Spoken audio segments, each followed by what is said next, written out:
Je me demande quelle décision va prendre Père. Vous pensez qu'il va retourner chercher des humains? On peut tenir combien de temps sans boire de sang? On a peut-être été maudits. Même après avoir arpenté la bibliothèque toute la nuit, je n'ai trouvé aucune explication sur la catastrophe d'hier. Alora nous fixe, Iselle et moi, à tour de rôle. Ses immenses prunelles d'un vert de jade s'humidifient. Encore. Depuis le drame de la veille, la Benjamine de notre famille ne cesse de se mettre dans tous ses états. Nous n'en savons pas plus qu'elle. Il nous est donc impossible de répondre à ces innombrables questions. Exaspérée, la cadette lâche un long soupir.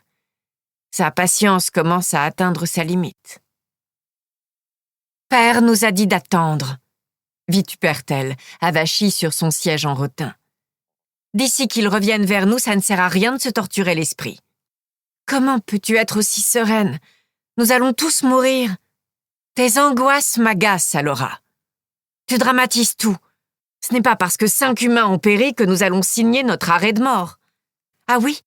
Et que crois-tu qu'il va se passer ensuite? Les volontaires sont paniqués, incontrôlables. Aucun d'eux ne voudra nous nourrir après ce qu'ils ont vu. Nous ne pouvons pas les libérer au risque qu'ils rapportent à leurs semblables ce qui s'est passé hier. Si cela se produisait, plus aucun humain ne souhaiterait participer à la Renaissance. Iselle me lance une œillade en biais. Elle n'a nul besoin d'ouvrir la bouche pour me faire comprendre sa supplique muette. Mais je ne suis pas d'humeur. Je n'ai aucune envie de prendre part à leur discussion. Spéculer ne nous aidera pas à comprendre ce qui s'est passé la veille, et essayer de raisonner à Laura me fatiguerait plus qu'autre chose. Je rive mon regard sur mes ongles fraîchement manucurés. Leur couleur rouge ressort davantage avec le tissu en satin blanc que je porte. Iselle comprend que je ne l'aiderai pas à apaiser notre plus jeune sœur. « Père trouvera une solution », finit-elle par affirmer. « Qu'est-ce que tu en penses, Aubriel? Ai-je raison de m'inquiéter? Tu ne crois pas que nous sommes en danger ?» me demande alors Alora d'une voix tremblante.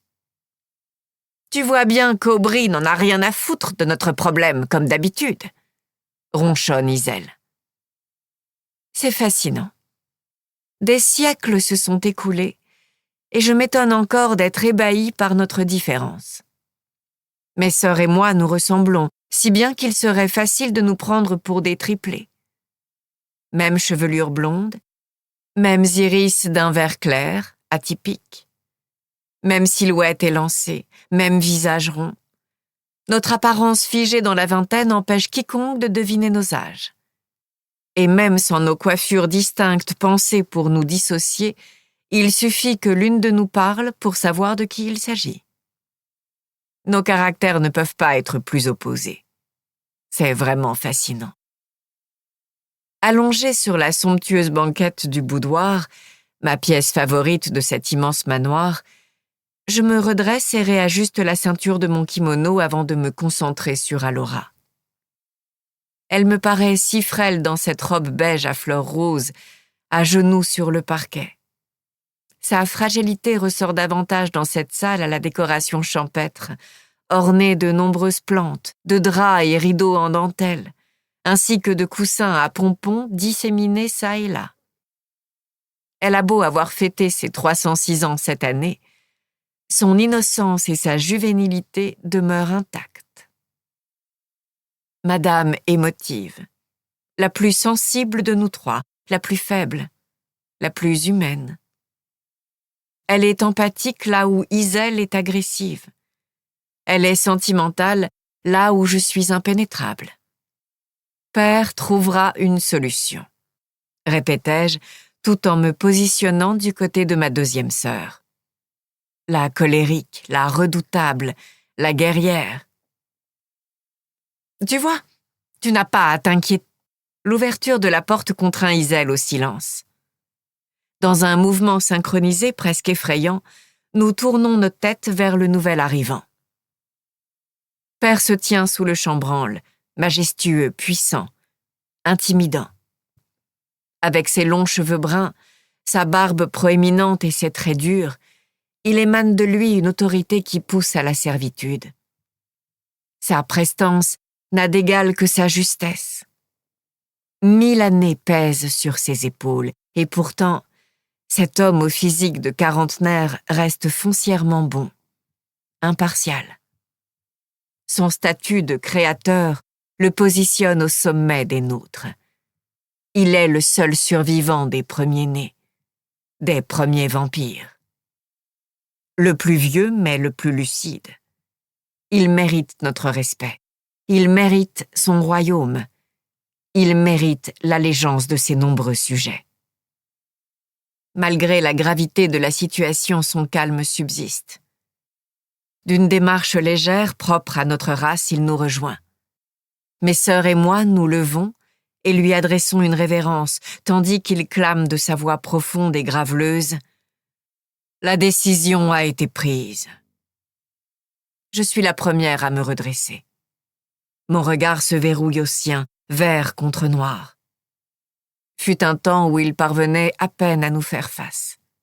Cette période n'a guère duré, 1 décennie à peine, mais elle reste néanmoins gravée dans ma mémoire. Notre ressemblance effarante avec mère le perturbait trop. Et un vampire déstabilisé est un vampire mort. 2 siècles se sont écoulés depuis que la magnifique Calista nous a quittés. Si le grand Sorine et moi avons vite fait notre deuil, cela n'a pas été le cas pour Alora et Iselle. Elles étaient trop jeunes lorsque mère a trépassé. Elles ne possédaient pas la maturité nécessaire pour dompter leur peine. Elles n'avaient jamais expérimenté la perte. J'imagine que c'est pour cette raison qu'elles agissent ainsi, que l'une se comporte comme une biche apeurée et l'autre comme un dragon déchaîné. Le manque d'une figure maternelle. Les nôtres sont-ils en danger? Le questionnai-je. Mon intervention suscite l'intérêt des 2 autres blondes, lesquelles reportent leur attention sur moi. La situation est plus qu'inquiétante, effectivement. Asseyez-vous. Nous devons discuter, ordonne-t-il d'un timbre ferme, sans appel. Nous nous exécutons. Iselle retourne sur son siège en rotin, Alora se pose sur le parquet. Je m'installe sur la banquette, en veillant à ce que le satin recouvre mon corps dénudé. Père triture sa barbe, l'air pensif, avant de se lancer. Savez-vous pourquoi j'ai mis en place la Renaissance? Sa question me paraît un peu bête, puisque nous connaissons très bien la réponse et qu'il le sait. Parce que nous avons besoin que les humains nous donnent leur sang de leur plein gré, répond Alora de sa douce voix. Sinon, il a un goût immonde, complète Iselle. Exact. La Renaissance a pour but de satisfaire vampires et humains. Ce procédé fonctionne depuis de nombreux siècles, puisque la liste des volontaires ne cesse de s'accroître. Quel mortel ne rêverait pas de vivre éternellement? Les plus désespérés n'ont rien à perdre, si ce n'est de nous donner leur sang pendant 3 ans. À la fin de cette période, 5 des 30 participants reçoivent l'honneur d'être transformés. Nous renvoyons les 25 perdants et récupérons 30 nouveaux humains de la liste. Ainsi de suite. Aucune de nous n'ose reprendre la parole. Père soupire avant de continuer. Hier, les 5 humains sont morts lors du processus de transformation. Les 25 mortels ont assisté à la scène et sont affolés.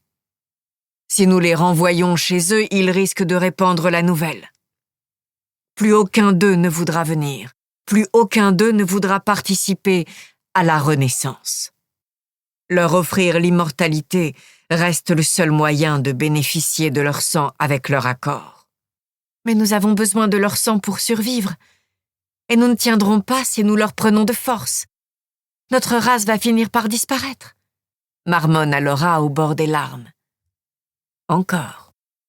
Para seguir escuchando este audiolibro gratuitamente, haz clic en el enlace de la descripción y podrás escucharlo completo sin coste gracias a la prueba de 30 días de Audible.